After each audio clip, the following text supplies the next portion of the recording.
Mga kababayan, andiyan na si Jenny Ramos, huwag kayong maingay, ha. Oh, shoutout ko 'yan, isa-shoutout ko 'yan. Oh, 'di ba? Pagka na-file, pagka umakyat, ano po ang susunod? Warrant of arrest. Dito laban kay depensor. Pagka warrant of arrest, ano na po ang gagawin nila? Tago-taguan na po. 'Di ba, Ma'am Neng Gigi, kabalik lang ng bakasyon, oh, shoutout sa'yo. Saan ka nagbakasyon, ha? Ay, mukhang oo nga, nandiyan ka sa bakasyon, oh. Tingnan mo, pinalitan mo pa yung profile picture mo, legs na lang yung pinapakita mo. Oh, salamat sa iyong pagbalik dito sa ating channel. Susunod, warrant of arrest na ang kakaharapin nitong si ano, si Boss B, aka Ngot B. Aray ko po. Biruin mo ano, padre de pamilya ang nagsadlak sa pamilya niya para yun, yung mga may mga ganyan, may mga kaso. Eh tayo, naku, wag ho natin hahayaan mga kababayan na talagang pati po yung mga pamilya o yung anak, asawa, eh masasama pa sa mga ganitong gulo.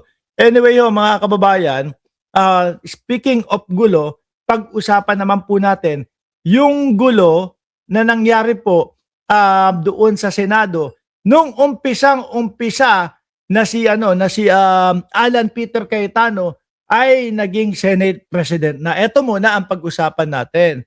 Ano po, bakit? Nung unang araw ni Alan Peter Cayetano, mga kababayan, eh ang bumungad agad ho sa atin eh yung mga putukan, barilan at mga pagsisinungaling ni Alan Peter Cayetano. Kaya daw po siya ay natutuwa o nagagalak sa kadahilanan na sino ba naman daw ang hindi matutuwa kung ikaw ay ibinoto nang hindi mo kinakausap yung mga miyembro ng Senado na ikaw ay iboto bilang Senate President. Tapos malaman-laman natin kay Robin Padilla na meron palang pagpapatawag ng meeting si Alan Peter Cayetano at ginanap daw po doon sa isang bahay ng kaibigan sa Forbes Park, mga kababayan, dahil mayroon na daw po silang bilang na 12.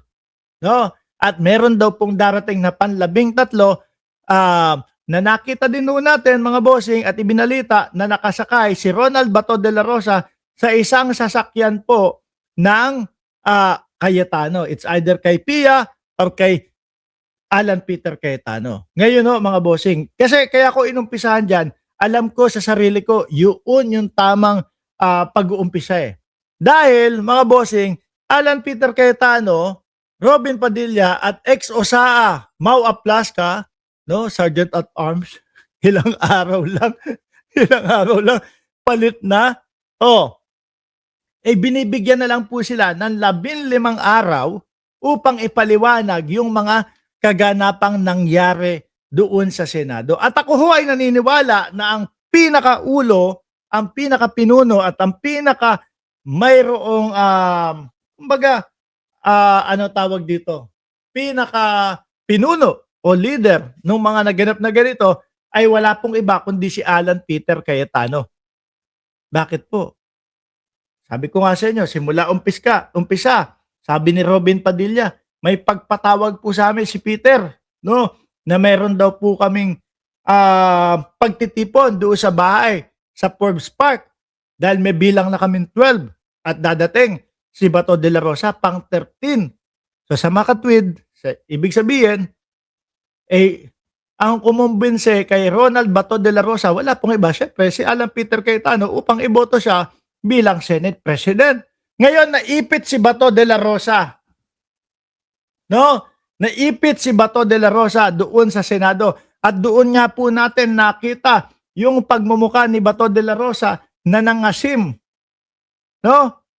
Na namutla, mga kababayan. At tipo bang parang yung utak ay sasabog na. So sa tingin ninyo po, kung sino ang umimbita at sino ang dahilan kung kaya siya naipit, sino ang gagawa ng paraan para siya ay makalabas at sino ang may kapangyarihan para maggawa at magutos ng mga ganun ho, mga kababayan.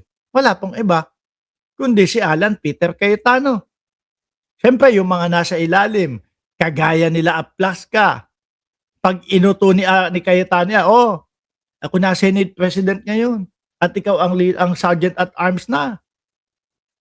Kailangan mailabas natin 'to. Tayong dalawa hindi tayo mapupunta dito kung hindi dahil kay Bato de la Rosa, ganyan lang naman 'yan, 'di ba? Ngayon, ilalabas natin kailangan si Bato de la Rosa, 'di po ba? Hmm, gumawa tayo ng eksena, gumawa ka ng eksena para mailabas natin 'to. Malaki utang na loob natin dito kay Bato de la Rosa, tignan mo yung mukha, namumutla na.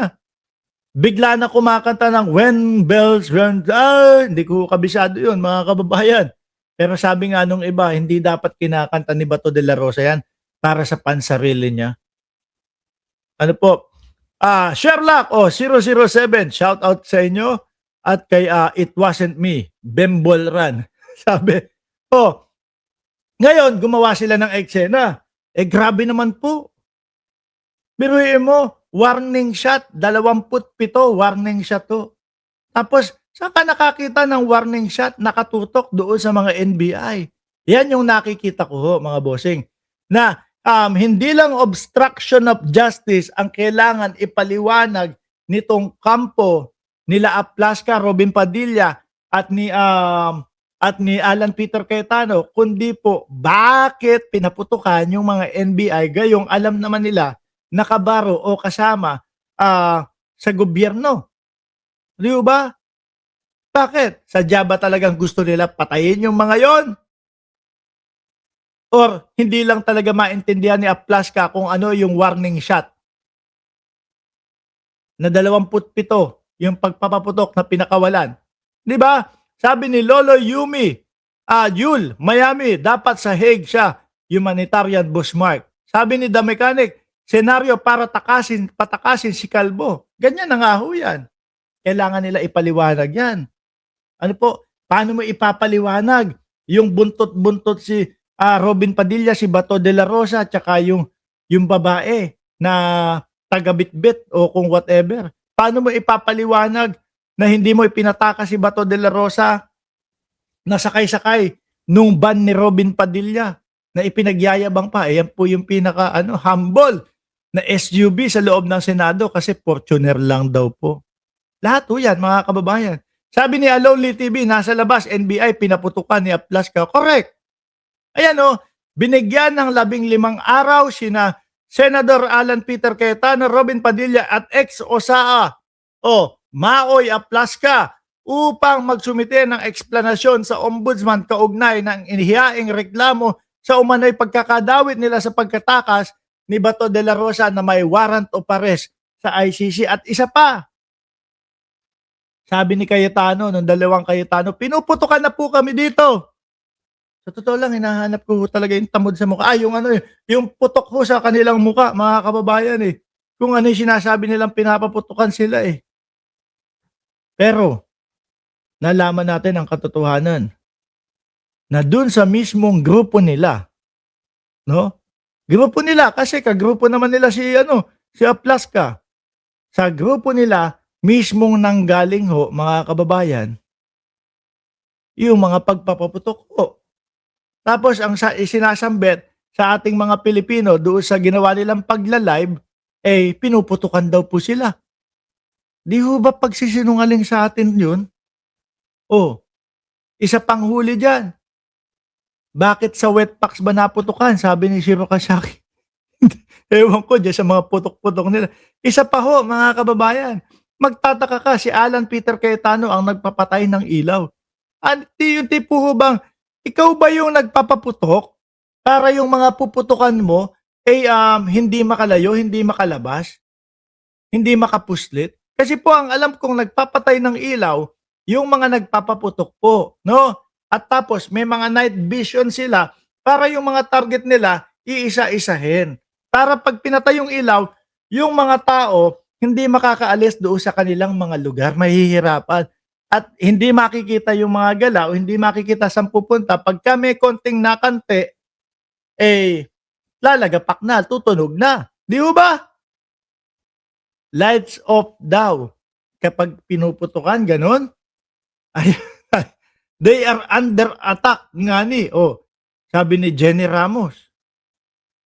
Wala tayong nakita At yan po, yung mga sinasabing they are under attack, sinabi na po walang pag-atake sa Senado na nangyari.